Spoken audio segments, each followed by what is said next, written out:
that's a big crowd. This is a very large crowd. You get more than most countries, I have to say. This is a very good crowd of the media. It's an honor to be with President Lee of South Korea. We've known each other and gotten along very well. We have some additional trade because I hear they want to renegotiate the deal, but that's okay. I don't mind that. That doesn't mean they're going to get anything, but I don't mind. But we're going to have some very serious discussions about different things, including trade, where we do a lot of trade with South Korea, as you know. We are thinking about contracting some ships. They build them very well in South Korea. They're also thinking about coming to our country with some shipyards to start us on the process of building ships again. You know, at World War II, we'd build a ship a day. And today we don't build ships anymore, which is ridiculous. We're going to start that again. But we were like you. We were building ships all the time for everybody. And presidents and people allowed that to slip by. And now we buy ships, but we're going to be buying ships from South Korea. But we're also going to have them make ships here with our people, using our people. And we're going to go back into the shipbuilding business again, because really, essentially, we don't build ships anymore, which is ridiculous how that ever happened. But we were the best at it. And you can take a look at World War II in particular, where we were doing virtually a ship a day. And it's hard to believe these were tankers and different kinds of ships, but we were very active. And you see a lot of those shipyards sitting there idle, but they're not so idle anymore. And you're going to come in also, and you're going to be doing a lot of ships in this country, so I look forward to that.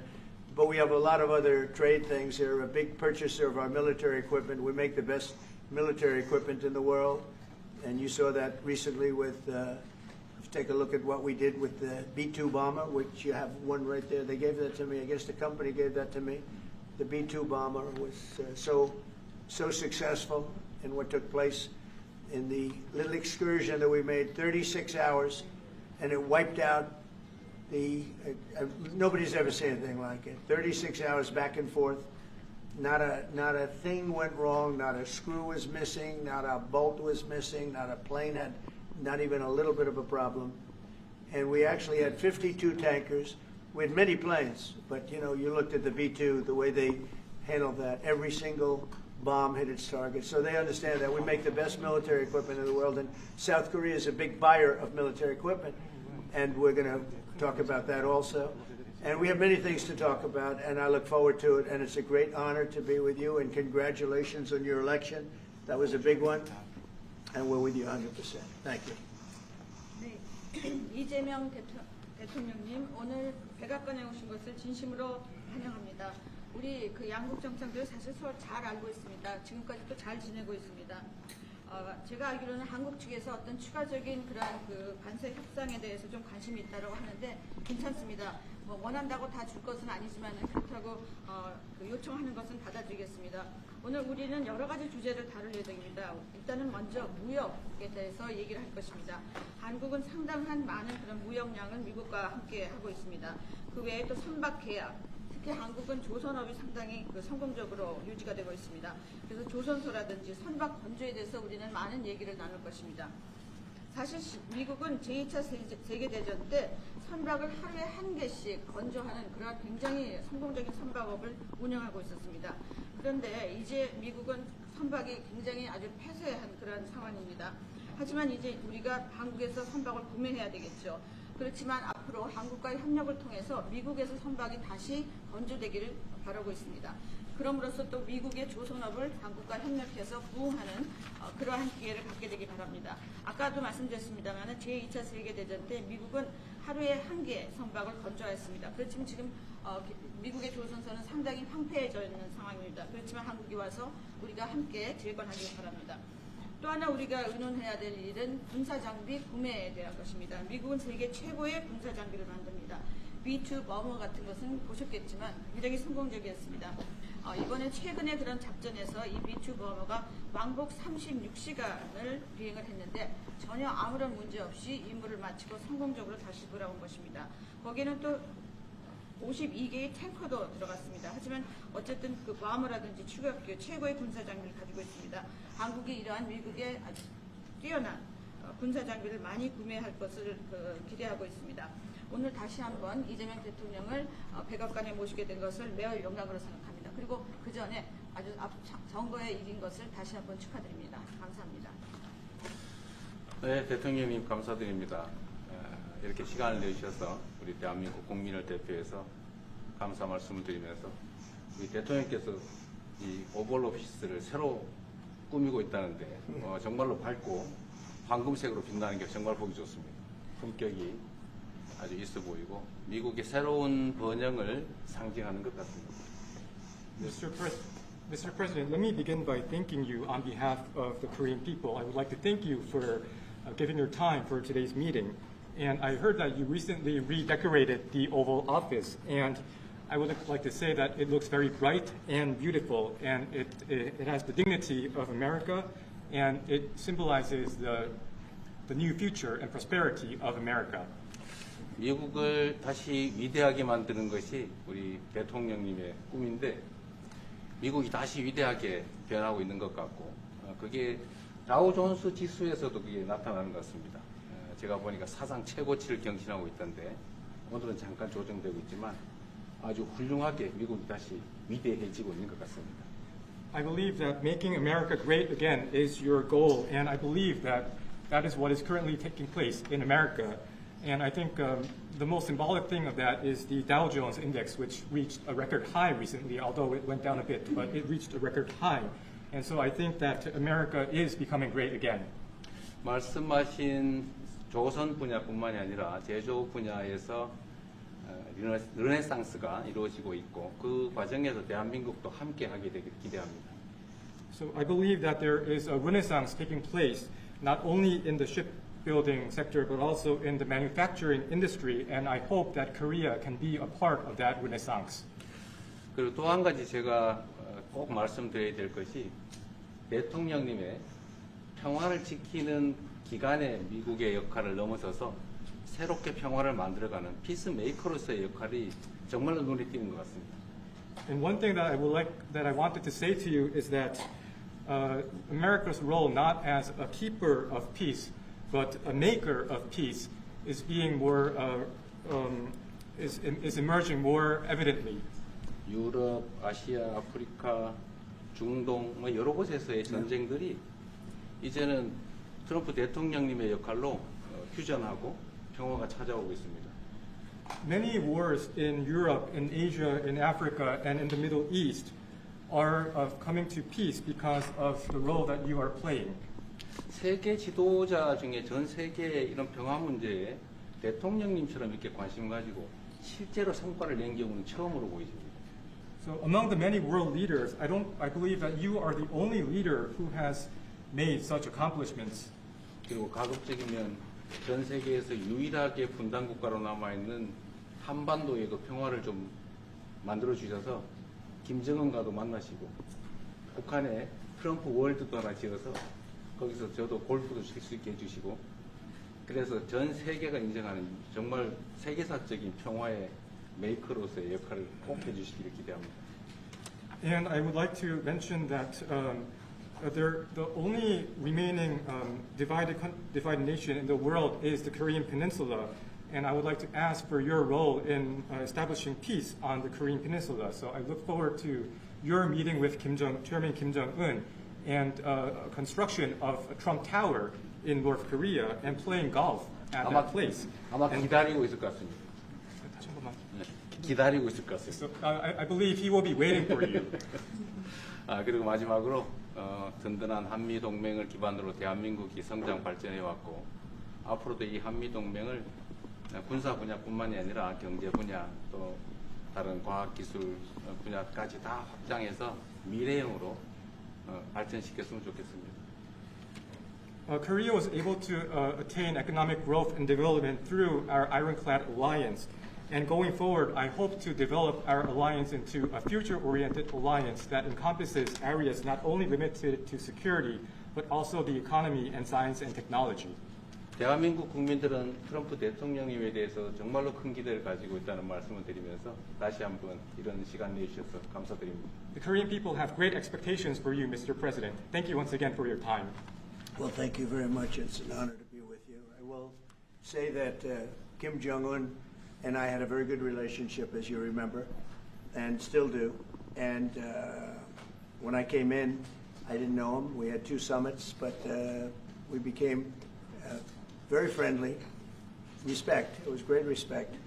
And it was not going to be that way had Hillary Clinton won the election. It would have been a disaster. But we think we can do something in that regard with respect to North and South, and I think you are much more prone to doing that than other leaders that I've been working with from South Korea. And we'll work on that. I think it's very good to work on that. If you remember, you were doing the Olympics, and there was a great time of hostility with North Korea, and you weren't selling tickets because nobody wanted to be blown up in the stadium during the opening ceremonies, right? And you were not selling tickets. And I was also at my formative stage with North Korea and Kim Jong-un, and we were a little bit going at it about Rocket Man, Little Rocket Man, everything back and forth, and it was really nasty. And then I got a call one day, and they wanted to get together, they wanted to talk, and we started talking. And then he said really brilliantly, he said, you know, the Olympics is going to be opening very soon, and we'd like to be a part of it. They actually put teams in it. You got along great. And by the way, immediately upon that phone call, you started selling tickets, and it turned out to be a tremendous success. So it went from being empty stadiums because people were afraid to go, because it was a target potentially, to a great success. And I was very proud of that. You had one of the most successful Olympics, and now we have the Olympics coming to the U.S., so we're very happy about that. But that was a great honor to get involved and make the Olympics so successful. 네, 대단히 감사합니다. 다시 한번 모시게 돼서 영광이라고 말씀드리겠습니다. 제가 김정은 위원장과 굉장히 좋은 관계를 가지고 있습니다. 그리고 현재도 매우 좋은 관계가 있습니다. 내가 처음에 취임하고 난 다음에 2번의 정상회담을 김정은 위원장과 함께 했고 상당히 친해졌고 또 더 중요한 것은 둘 다 존경심을 서로에게 가지고 있다는 것입니다. 만일 힐러리 클린턴이 대통령으로 당선했다면 절대 그러한 상황까지 이루지 않았을 것입니다. 제가 보기에는 이재명 대통령께서 한국의 어느 지도자보다도 북한에 좀 더 문제를 해결하고자 하는 의지가 있는 그러한 대통령이라고 생각합니다. 그래서 어쩌면 우리가 함께 노력한다면 어느 정도 진전이 있을 수도 있겠습니다. 사실 그 한국에서 올림픽이 열렸을 때 북한 때문에 많은 사람들이 올림픽 표를 사지 않는 그런 현상이 생겨났었습니다. 그런데 김정은 위원장이 그때 사실은 김정은 위원장과 초기에는 제가 별로 사이가 좋았던 것은 아닙니다. 서로 라켓맨이라고 부르면서 주고받는 그러한 그 해프닝도 있었습니다. 그런데 어느 날 통화를 시작하게 되었고 통화를 하면서 그가 얘기를 했습니다. 한국에서 올림픽이 곧 열리는데 우리 그 북한도 참가하겠다. 그렇게 얘기를 했습니다. 그리고 그 통화 직후에 올림픽표가 많이 팔리기 시작했습니다. 그리고 한국의 올림픽은 올림픽 역사상 가장 성공적인 올림픽으로 지금 기록되고 있습니다.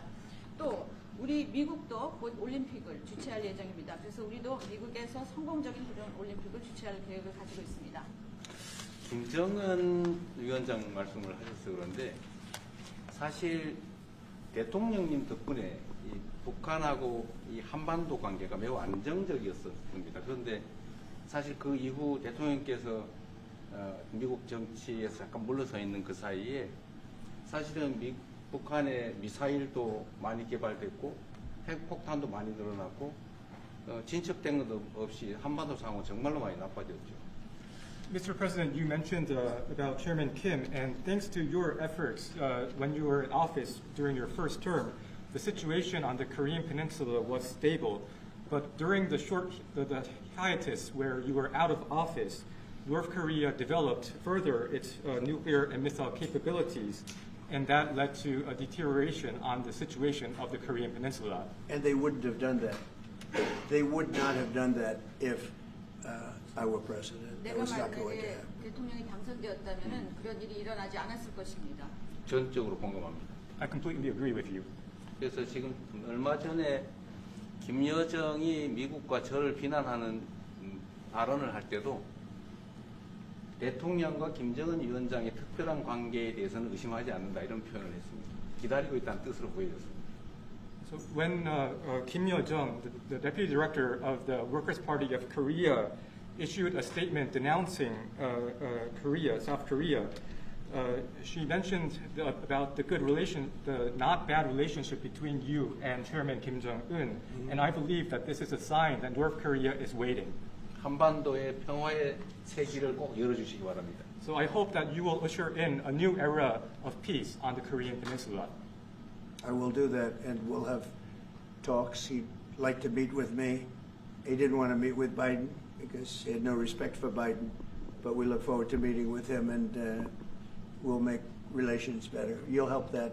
You had a lot of leaders. I've gone through a lot of leaders in South Korea. You know, it's been quick. You'll be there for a long time. But we, in the various leaders that I've dealt with, they were not approaching it properly, in my opinion, having to do with North Korea. But I think your approach is a much better one.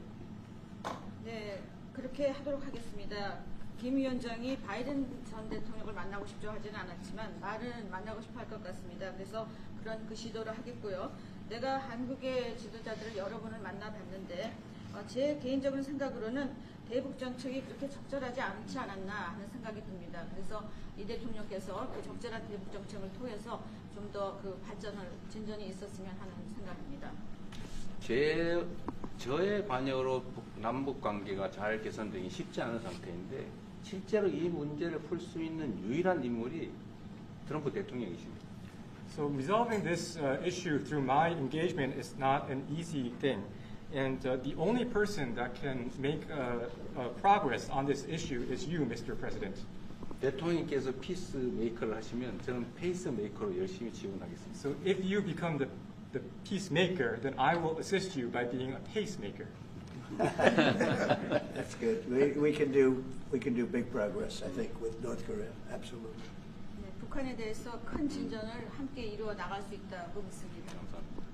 Okay, thank you very much. Thank you very much. Good job. Okay, questions, please.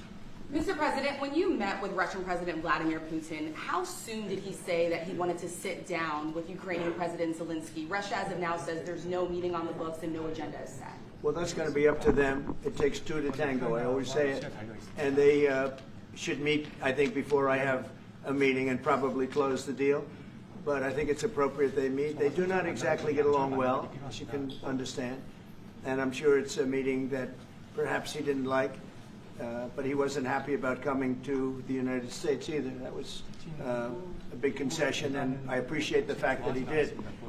You know, I've always had a very good relationship, despite a fake Russia haunt that we had. But we've always had a great relationship, very good relationship, strong relationship with Russia. That's a good thing, not a bad thing, by the way. That's a very good thing. And it's good to get along with Kim Jong-un, and it's good to get along with everybody, including President Lee. It's good to get along, and I get along with the foreign leaders. You see that with the biggest group of foreign leaders that we've ever had. Don't forget the European Union was here also representing a large group of countries just recently. So I believe that we're going to get that war straightened out. We're going to get it done. I don't know that they'll meet. Maybe they will. Maybe they won't. They'd like me to be at the meeting. I said, you guys ought to work it out.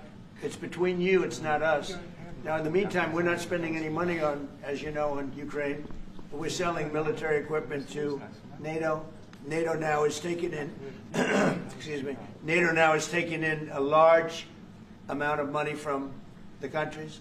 They're taking in 5% of GDP versus 2%. They're paying the 5%. They never paid the 2%, most of them, or a lot of them. NATO has a lot of money. We are selling military equipment to NATO at full price. And NATO's distributing that equipment to wherever they are, I mean, perhaps to Ukraine. So NATO's working with Ukraine. Biden was giving hundreds of billions of dollars, just willy-nilly, just giving money. He had no idea where it was going. That was terrible what was happening. So we're not involved anymore in terms of the cost. We're in for $350 billion. As you know, I also got the rare earth deal done with Ukraine, which was worth much more than the $350 billion. But I'm not interested in the money so much, even though we've done a great job in that regard. I'm not interested in that. I'm interested in stopping a war where last week 7,109 soldiers died, both Russian and Ukraine. It's such a waste of life and humanity. They're not from this country. They're not from any other country other than Ukraine, for the most part, other than Ukraine and Russia. But it's a very important thing to me to stop it. I stopped 7 wars that were raging, one for 31 years, the Congo, and as you know, Rwanda, one for 35 years. I don't have to go into them. You know the list better than I do. But we stopped a lot of wars, including, you think about it, India and Pakistan, which was probably 2 weeks away from being a nuclear war. They were shooting down airplanes all over the place. So I'm very proud of that. I thought this would be, in many ways, the easiest way. I have a very good relationship with Putin. I thought it would be the easiest one to stop, and it's really not. It's very complex. It's very personal from their standpoint. There's tremendous dislike personally between the two men, and we're going to have to straighten that out. But I would like to see them meet first. They'd like me to be there. I may be there. I may not. I'll see. But I wanted them to work out their differences first, because it is ultimately between them. And when that happens, I think we'll get an end. How soon? Maybe they meet, maybe they don't. How long are you willing to let this play out? And if they don't meet, will there be consequences? And how soon for Russia? Yeah, there could be very big consequences, but we'll see what happens. There might be very big consequences, because this is something that has to end. This war would have never taken place, and for 4 years it didn't take place. But if I were president, this war would have never taken place. There has not been a war like this since the Second World War. This is the biggest thing that's happened in terms of warfare, wars. It's a whole new form of fighting. It's a drone fighting. It's a drone war. No, a drone war never existed before. And we're actually studying it from the standpoint of Pete Hegseth and everybody. We're studying it and studying it very carefully. This is a whole new form of war, but it's a violent war, and there has been nothing like this since the Second World War. So we'll see what happens over the next week or two, and at that point I'll step in very strongly, and if I have to be there, I'll be there. And we'll either have a deal or we won't. But a lot of people are dying, and I want to get us... Mr. President, Kim Jong-un wants to meet. When do you want to meet with him? With who? You said the North Korean leader wants to meet. How soon would you? Yeah, we want to have a meeting. I like to have a meeting. I got along great with him. You know, you were there. We even had a press conference. He had his first press conference. Kim Jong-un had a press conference. This was a little different press conference. I said, have you done a press conference before? No. And you know what? He did great. It was a great press conference, actually. It was historic. I doubt he's done one since. But I said, would you like to meet the fake news? Because whatever you want to do. And they came in, like you've never seen anything like it. And then he said, enough. And that was the end of the press conference. That was the end. It ended very rapidly. But I think he had a good time. I look forward to meeting with Kim Jong-un in the appropriate future. Mr. President, the United States Will you reduce the number of forces in South Korea so that the United States can have more flexibility in the region? Say it. Would you consider reducing the number of U.S. forces in South Korea so that the United States can have more Well, I don't flexibility want in to the say region? that now, because we've been friends and we're friends. And look, we have a lot of people over there. We have over 40,000 troops in South Korea. As you know, South Korea agreed to pay for that during my last term. And then when Biden came in, they complained to Biden that I wasn't a nice person, and he agreed not to pay. He gave up billions of dollars. We were getting paid billions of dollars. But then Biden ended that for whatever reason. It's unbelievable that he did. But we have a very good relationship militarily. They would say, but we gave you land. I said, no, you didn't. You lease us land. There's a big difference between giving and leasing. And maybe one of the things I'd like to do is ask them to give us ownership of the land where we have the big fort.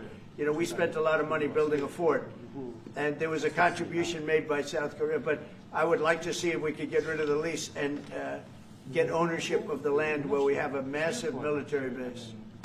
Mr. President, how are you? Thank you, Mr. President. How are you planning to make? I also want to ask this question to Mr. President. Who are you with? I'm Song Mi-jin. I am from South Korea's Arirang TV. Good. Thank you so much. Good.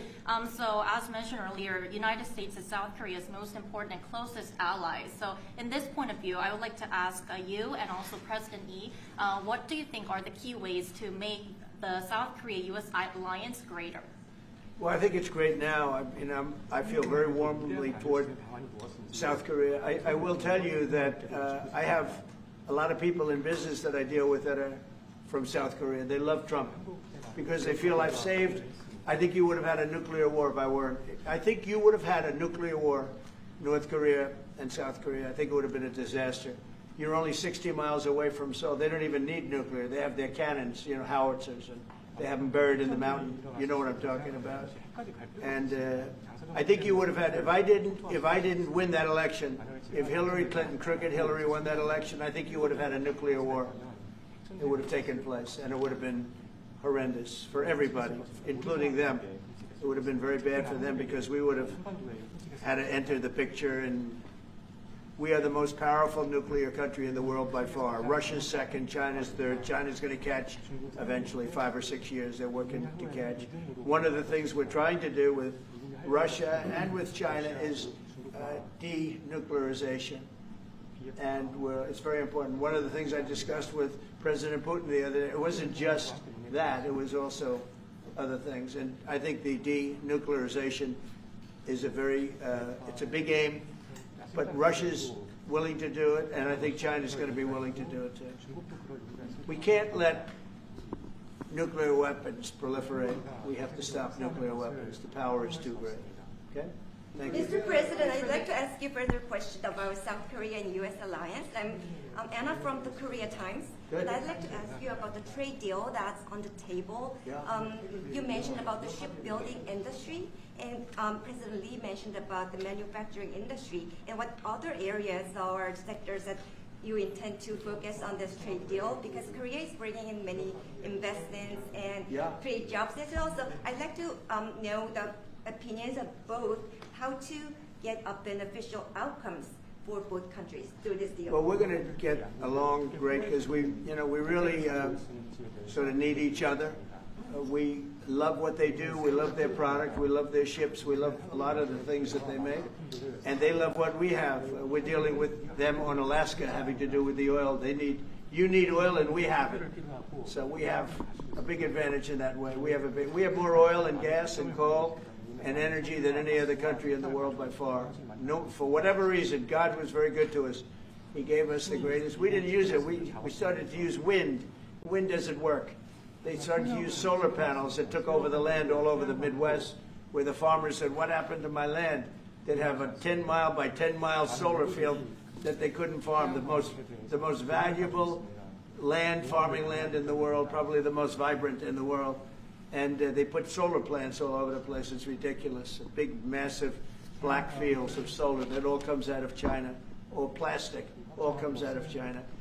But we have the greatest amount of energy in the world, and we're dealing with South Korea, as you know, in Alaska, and we're going to be making a deal, a joint venture with South Korea. Japan is involved also, very strongly involved. So we have Japan and South Korea, and we're actually the closest.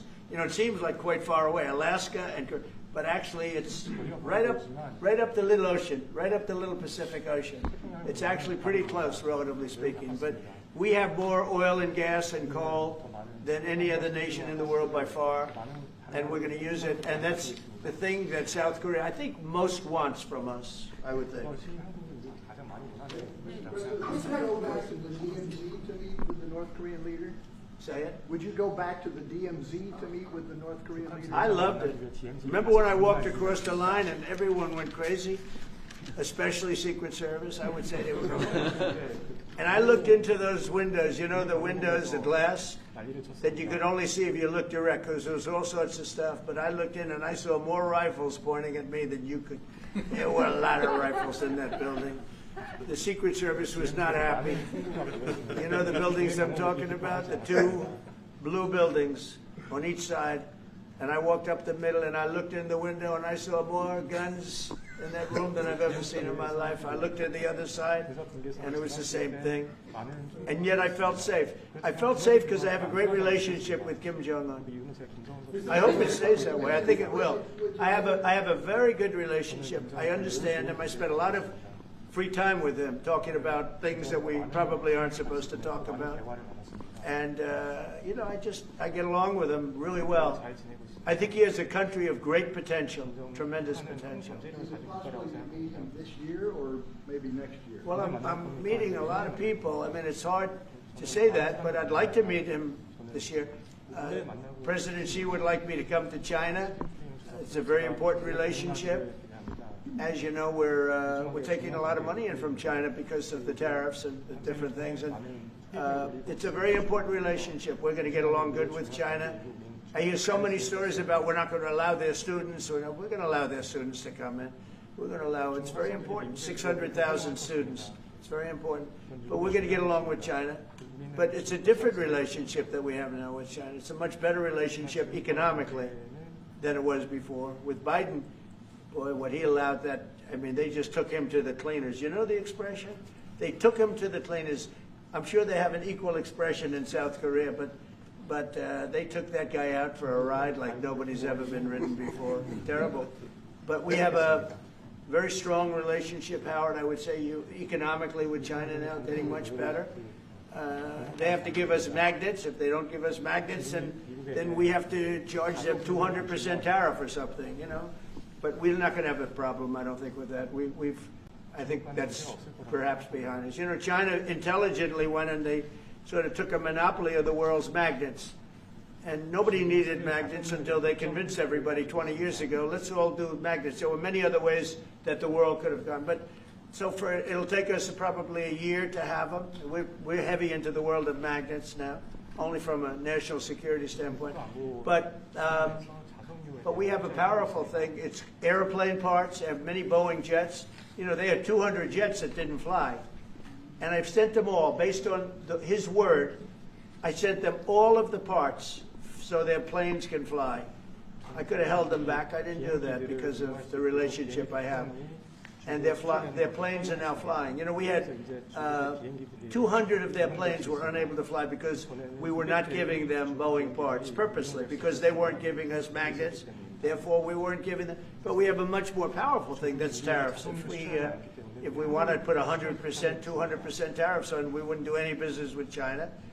And, you know, it would be okay, too, if we had to. But the magnet situation, we have tremendous power over them, and they have some power over us with magnets. We're going to have a lot of magnets in a pretty short period of time. In fact, we'll have so many we won't know what to do with them. But you know the story. It's a very interesting history with magnets. And it really is because presidents, not being business people, they allowed that to happen. And they shouldn't have. But we have much more.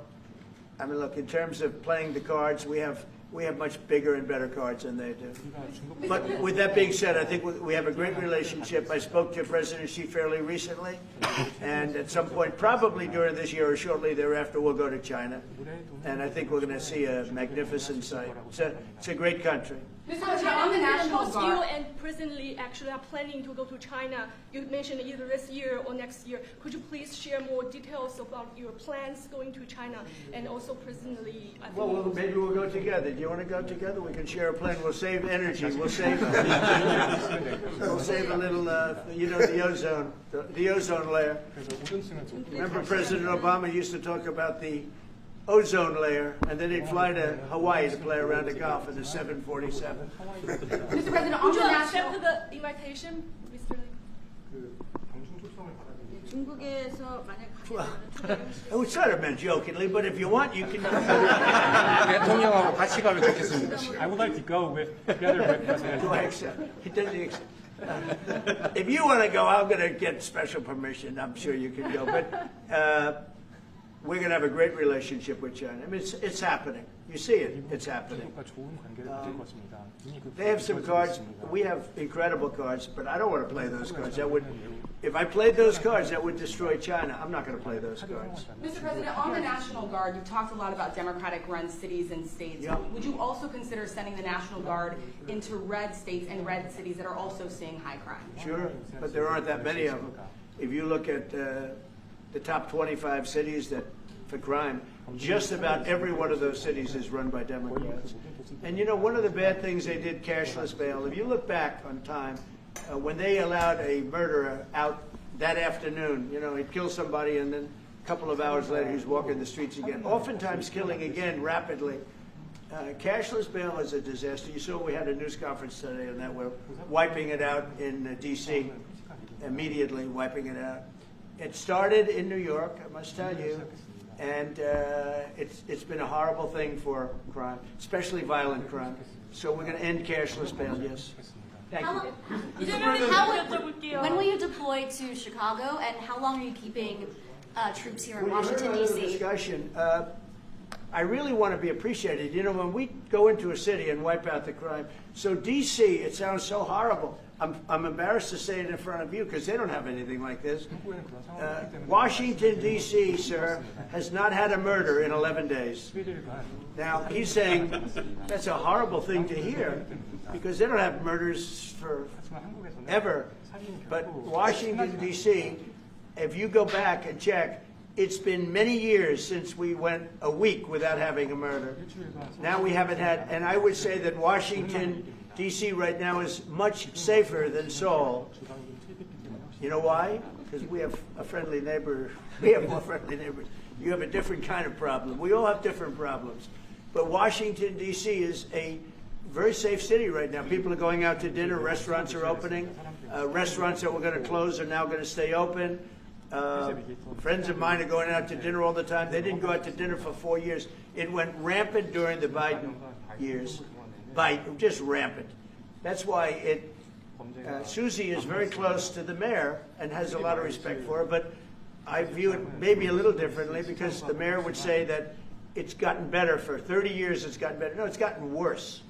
And the worst day of all was when we just got to office for the second time, and it's in very bad shape. So the mayor shouldn't be saying that violent crime has been getting better. It's been getting much worse.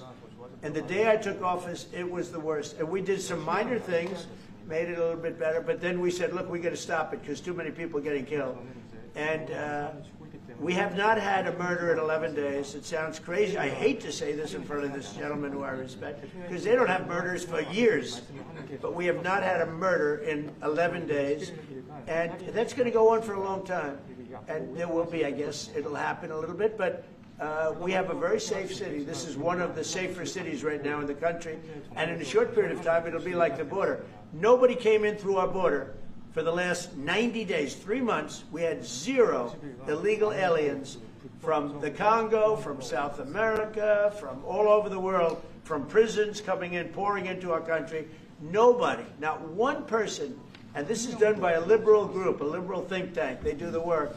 Not one person has come into our country. Think of that. It's been amazing. And I didn't have to go back to Congress and ask. Biden could have done this by himself. I did. I said, close the borders. We had the great Tom Homan. We had Christie, as you know, Christie Noem, who did a fantastic job. She's doing a fantastic job.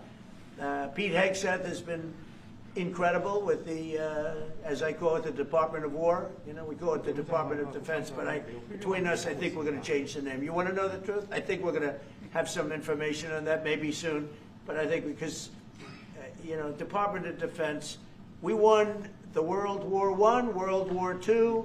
It was called the Department of War, and to me, that's really what it is. It's defense is a part of that. But I have a feeling we're going to be changing. I'm talking to the people. Everybody likes that. We had an unbelievable history of victory when it was Department of War. Then we changed it to Department of Defense. So that's a little thing, has nothing to do with your country, but it's something that I think you're going to be hearing about or seeing about over the next couple of weeks. Probably that change is going to be made over the next week or so. Are there different areas, north and south? Or is there one Korea waiting to be unified? Well, I know it is two Koreas. I mean, I just, there was one Korea. It was a very large country and a very powerful country. And it was a country that went to war with China. President Xi explained it. Went to war with China many times over the last 2,000 years. You had many, I think he told me 51 times. So I remember I went to President Xi and said, we're having a problem with North Korea. Straighten it out, would you please? He said, well, we have been to war with them. And I think he said 51 times. But at that time, it was the whole of Korea. It wasn't, North and South. And after he explained it, I said, all right, not going to be that easy. I guess you're right. But, you had one Korea, and it was a very big, powerful nation. Now you have two big, powerful nations, but you have essentially a wall in between. Comments, the post and comments you made on South Korea early this morning, like raids on churches, going into U.S. military base, purge, revolution. How do you think about it? 이재명 대통령께도 질문드리겠는데요. 저희가 이제 빛의 혁명이나 이게 내란 사태 극복하는 과정에서 이런 이제 Right, I heard from Intel. 그 부분 설명해 주시면 좋겠습니다. I heard from Intel that there was a raid on churches. We're going to talk about that later. I haven't spoken about it yet, but will we meet? And, that would be too bad if that's the case. But I did hear that from Intel, that there was a raid on churches, closing some churches. So we'll talk about that later. I could ask you now if you want. Mr. President, what conversation? Wait a minute, if you'd like. Because it didn't sound to me like South Korea.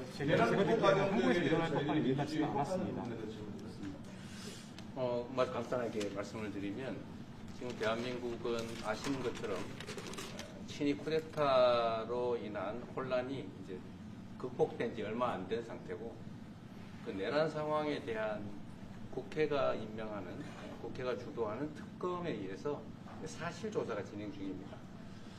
물론 저의 통제하에 있지는 않지만 하여튼 대한민국 검찰이 하는 일은 검사하는 일은 팩트 확인, 팩트 체크인데 미군을 직접 수사한 게 아니고 그 부대 안에 있는 한국군의 통제 시스템이 어떻게 작동했나를 확인한 것 같습니다. 나중에 좀 더 자세히 설명을 드리도록 하겠습니다. So it hasn't been long since Korea has overcame the political turmoil following the self coup by the former president. Currently, there is a fact-finding investigation by a special prosecutor that was appointed by the National Assembly. And this special prosecutor... Is his name Deranged Jack Smith, by any chance? They took him from our country. They put Deranged Jack. He's a deranged, sick individual. But go ahead. Go ahead, please. I'm only kidding. Maybe I'm not. And that special prosecutor is not under my control. And so the special prosecutor is conducting a fact-finding investigation.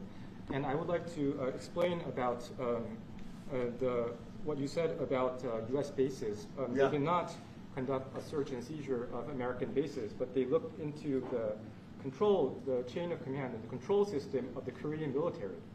Right. And I would be happy to That's okay. explain about this more in detail I'm sure during our lunch meeting. I am sure it's a misunderstanding, but there is a rumor going around about churches, raiding churches. So we'll talk. I'm sure that's going to be worked out fine.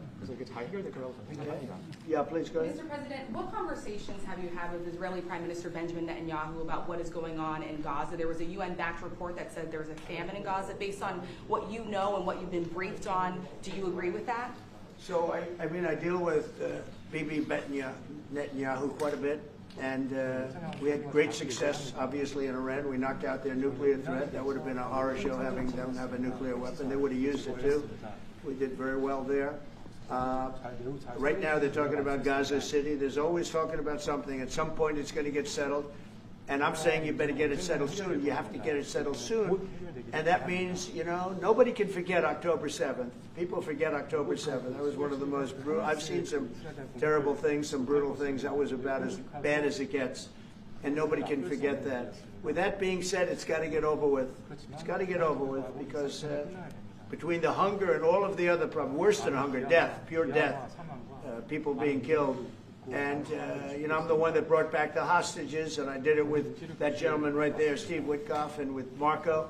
all of us, the whole team, we worked together. Even the trade people worked on it with us. And we brought back a lot of the hostages. Now we're left with, would you say 20, Steve, or would you say it's less than 20?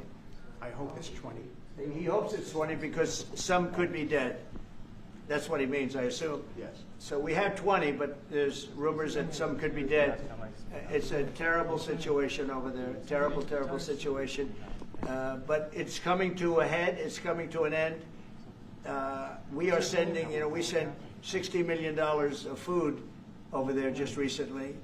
And I don't even know if people know it. We distributed ourselves. We're giving a lot of food, spending a lot of money on food, getting it over there. We have a lot of food. We have a lot of oil, and we have the greatest farmers in the world. So we have a lot of food, but we're sending a lot of it over to Gaza, and we're feeding a lot of people. But with all of that being said, it's a lot of people to feed.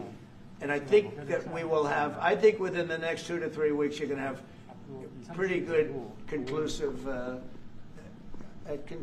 ending. And it's a hard thing to say because they've been fighting for thousands of years. If you want to know, that's been a hotbed forever. But I think we're doing a very good job. But it does have to end. But people can't forget October 7th either. Do you plan to attend APEC summit to be held in Korea? A summit in South Korea? Yes, South yeah, Korea I'd love in to. November. I'd love to. Last time I spoke in front of your parliament, and I love doing that. Beautiful respect they had for our country, and a beautiful room. I remember how beautiful it was, and I enjoyed doing it. No, I could see going. I think I'm going for a trade meeting to South Korea pretty soon. You're hosting a trade meeting, so I can sneak away from that trade meeting, and we'll go and do something for the president if he'd like me to do that. Okay? But so we'll be going there fairly soon. You know about that? If you attend, then it's a good chance to meet up Kim Jong-un again, or maybe Xi Jinping. Then how do you think of it? You mean set them up together? Yes. That'd be interesting. We'll arrange a meeting between you and Kim Jong-un. Would you like that? That's a very tough question right now. I don't know where that question is leading. Anyway, look, I get along great with Kim Jong-un, and if whatever I can do having to do with South Korea and getting people together, you should get together, right? President? Yes, ma'am. Beautiful yes. smile. Yeah. And then she'll turn out to be the worst one in the room. Can I ask about Masca project? Masca project. Great again. Yeah. Oh yeah, sure. Yeah. We're going to do that. Yeah. I think we're going to do that very, very strongly. We're going to have a big, within a period of, it takes a while. That's a hard one to start. Some companies you can start easily. Shipbuilding's a tough one to start, but we'll be doing that. Now, with that being said, we make the best submarines anywhere in the world. We make submarines. We're 25 years ahead of anybody else in submarines. So we do that, we do that. But we really gave up the shipbuilding industry foolishly many years ago. But we're gonna start it up again. We're gonna be making our own ships again soon. Okay, how about one or two more? Mr. President, have you been briefed on the search of John Bolton's home and office from Friday? Have you been briefed on that? I have not been briefed. No, I read it just like you did. I was never a fan of his. I thought he was stupid. I thought he was, a guy that only wanted to go into war. He liked killing people. I thought he was essentially a bad guy, but I'm not involved in that. No, you'd have to ask Pam Bondi about that. Are more raids like that coming, sir? Are more raids like the one on John Bolton's house coming? More raids? I don't know. You'd have to ask the Department of Justice. They raided my house, I can tell you that. They did a big raid on my house. They took away everything that wasn't pinned down, and they took away some of that too. No, they raided Mar-a-Lago. They started that. These were bad people that we had in our government before. They raided Mar-a-Lago. They went into my wife's area. They went into my son's area, my young son. And what they did was a disgrace. But how did it work out? I see. We're in the overall. I guess it didn't work out too well for them, did it? They are bad people. They're sick. They're sick people. And they came in with their guns into Mar-a-Lago, like 98 people. I wasn't there. Fortunately, I wasn't there. But they are very evil, very sick people, that group. And if they would have won the election, this country wouldn't exist as we know it. This country would have been a failed country. And now it's the hottest country anywhere in the world by far. We are the hottest country in the world by far. Okay. Mr. President, Mr. President. Yes, sir. Go ahead. Yeah. President Lee met with the Japanese Prime Minister before this summit. That's good. So, is there something to discuss regarding the cooperation among South Korea, U.S., and Japan? I think so. Look, Japan is a great ally of us, and I had a little bit of a hard time getting you two together because you're still thinking about comfort women, right? Comfort women. That's all they wanted to talk about was comfort women. And I thought that was settled a few times over the decades. But there is an overlapping problem with that. Perhaps I'm wrong in saying it. Perhaps this isn't right, but the whole issue of the women, comfort women, very specifically, we talked, and it was a very big problem for Korea, not for Japan. Japan wanted to go. They want to get on, but Korea was very stuck on that. You understand? So I don't know. Perhaps you'd like to answer. It's a good question. It was hard getting Japan and Korea together because of what took place a long time ago. But Japan wants to do it, I can say. Korea is a little bit more tenuous, please.